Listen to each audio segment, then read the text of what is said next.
Welcome to our daily devotional series, The Daily Herald.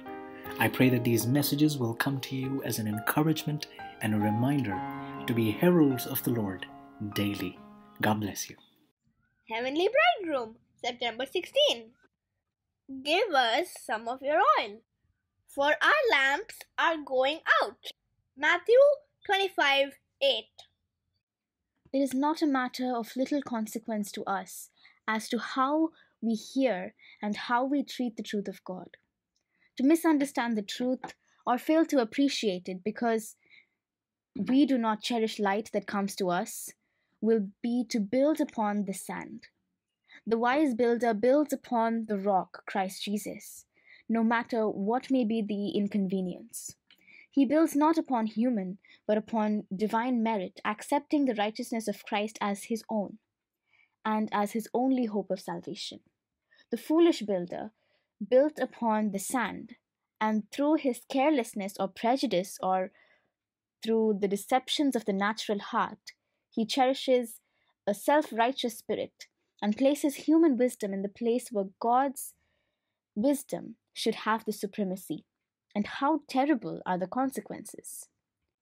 There are many unwise builders, and when the storm of temptation comes and beats upon them, it is made evident that their foundation is only sliding sand.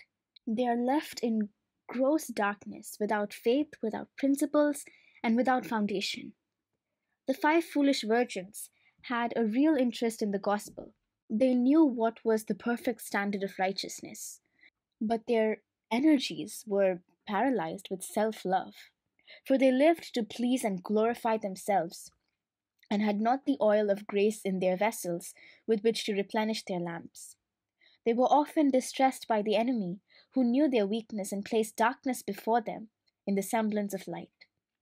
Truth, precious life giving truth, appeared to them as unessential, and Satan took advantage of their blindness, ignorance, and weakness of faith. And they had a fluctuating experience based on uncertain principles. All who wait for the heavenly bridegroom are represented in the parable as slumbering because their Lord delays his coming.